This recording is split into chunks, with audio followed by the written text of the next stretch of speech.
Hey guys, it's Penelope in London. What I'm showing you, there's a full moon today in the sign of Libra at 8 degrees. So I'm just going to show you a couple of things that will possibly help you for your own chart. I'm doing a full moon video later.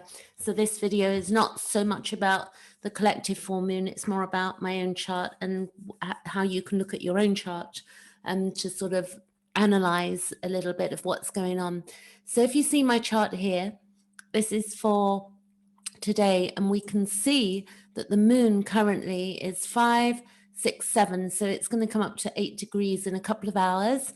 And we've got, let's double check that, the moon right now is at 6 degrees of Libra, and when it hits 18 of Libra, and the sun, you will see, will be opposite. So the sun is here, so when the moon hits exactly the same point, then, which is nearly there, then basically that's a full moon. When it's a new moon, the moon, if you can see my pointer here, let me show you. When it's a new moon, what we have is that the moon, when it's a new moon, the moon is on top of the sun, and when it's a full moon, the moon is opposite the sun. So if you look at my chart, on the outside of the wheel, the natal wheel is on the inner wheel, the outer wheel is the current transits of where the planets are exactly right now for everybody. If you look at astrology from the point of view that it's a form of psychology, it would have been our oldest tool on, beginning of time, possibly, because we would have been looking at the sun, the stars, and we would have been wondering what was going on. And then in the 1500s, we had the development of telescopes. Maybe it was earlier, but we do know around the 1500s, we have Galileo, we also have Nostradamus and such like. So part of my early study was with Simon Forster, and what we did was spent weeks and in fact 3 years looking at my chart, and I had mentoring sessions with him where he was helping me to decondition that which no longer served me. And we did that by looking at the chart, seeing my dispositions, seeing my talents, and then pulling it all in together, and then seeing any struggles that were going on through the transits. So I'll show you the aspects and what they mean briefly so you can refer to that. So Simon Forster clearly told me that astrology is just a bunch of symbols and timings and mathematical calculations. The question is, what are you feeling, hyphenated, in relationship to that? And when you make sense of that, then you understand what the astrology is telling you. So if we look at the chart, so for instance, I've got Jupiter. Jupiter is conjunct my true Lilith at the moment. We've also got Lilith conjuncting my natal mean Lilith, so that's quite deep work, the Lilith, that's to do with our shadow. I've got Mercury that's going to be moving into my 4th house. I've got the sun currently in my 4th house, and the moon is opposite. The moon is in my going to be in my 10th house. So this is something to do with my career, and this will also be squaring certain planets for me. So I'm going to show you that. So by looking at aspects on solar fire, we've also got that if we look at other planets, I've got Lilith up here, which is Black Moon Lilith on top of my, if we go 5, 10, 15, it's 18. So that's on my Mercury at the moment. So we can when we understand what aspects mean, and then this is an aspect, the way the planets speak to each other, and then we understand what the planets mean, we understand what the sign means and the houses mean, we begin to pull it all together. It's quite a beautiful way to look at our lives and understand ourselves and know ourselves. This is the whole point of astrology. It's not about, so much what's going to happen. We can't predict the next 5 minutes, but we can understand what we're feeling. So what I want to show you now is, this is Wikipedia. This will really help you. And this is astrological aspect. And what you'll be able to do is, if you scroll down, you'll be able to educate yourself in what the aspects look like. So this is a conjunction, this is an opposition. So we've got the sun and the moon are opposite each other at the moment. So a full moon is an opposition of the sun and the moon. That's a square. And then we've got all of the different ones here, which you may not be familiar with. That's a trine. Many people are familiar with that, and a sextile. Then if we move down, we got the definition of what a conjunction is. Conjunctions are said to be the most powerful aspect, mutually intensifying the effects of planets involved, and are a major point in the individual's chart. And then we've got great conjunctions and explanation here. You've got the signs. So this is a brilliant page to look at. You can see up here the web page, what it is. Then you've got what an opposition means, a sextile. I've got a lot with this full moon that's come up. I'm going to show you what's going on for me.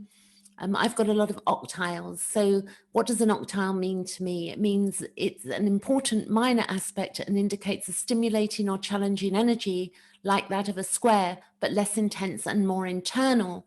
So I'm having an internal sort of pressure at the moment, which I'm feeling. And the semi-square is considered to be the 8th harmonic of the chart because it is 1/8 of the 360. This is mathematics, yeah? So 60-degree circle that the zodiac resides, and the semi-square is considered to be a minor hard aspect because it is thought to cause friction in the native's life and prompt them to take action to reduce that friction. So I've got internal friction that's going to cause me to take action that I need to take, which is really good for me at this time. And then what I'm going to do now is go back to this chart so you can see that the sun is in my 4th house, which is to do with my home and below the surface in the home, in my inner world as well. And also then the moon is in the public eye for me. Just it's going to be at 8 degrees later today. Then what I'm going to show you now is I'm going to share my solar fire, which is here, the emanated page. So this is my chart on solar fire. This is what I use when I'm looking at charts to, take charts forward. So you can see here, if I go back by minutes, you can see the moon is 8:18. That's the full moon. And because you can see the sun here is 8 degrees 18. And if we go back, the moon will move faster than the sun, as it does. So you can see the moon is moving up here.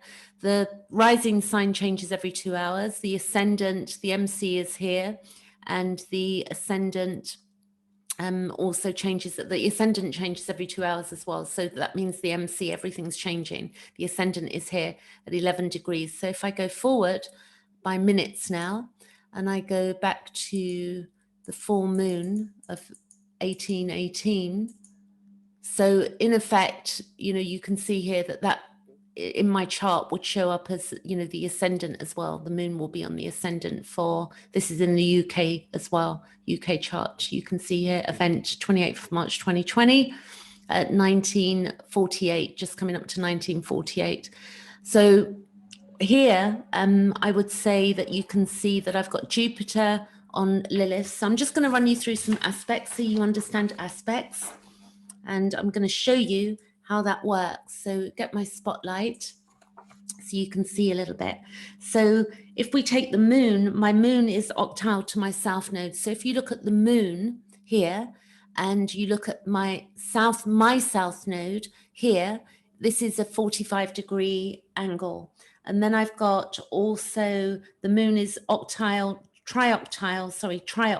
to my Lilith. The moon is trioctile to my node and trioctile to my Lilith. So trioctile to my Lilith. So the moon here, let me just see actually, the moon trioctile. I'm going to see what the trioctile angle was, because the moon trioctile to my Lilith is here.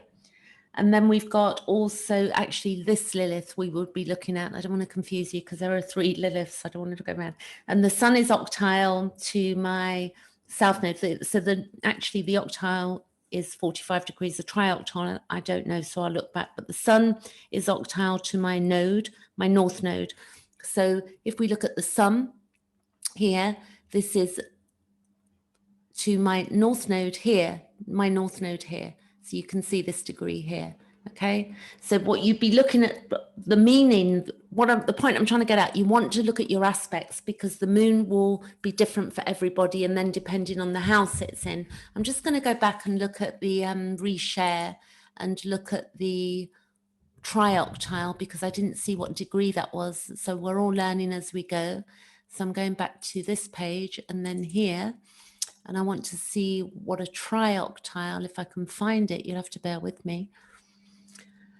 Let's see if it's here. Trioctile, so 135 degrees, it's a sesquare then, that means, and I don't know if I pronounced that correctly, but we're going to scroll down and we're going to find that. So an octile is 45 degrees. And then we have a semi-octile, and we're looking for a sessusquare, there it is. How would we pronounce that? So 135 degrees. It is a harmonic of the semi-square, part of the square family, aspect involving challenge. It is not an exact division of the 360-degree ecliptic, and therefore does not function as a standalone aspect, but as part of a series when a semi-square is present.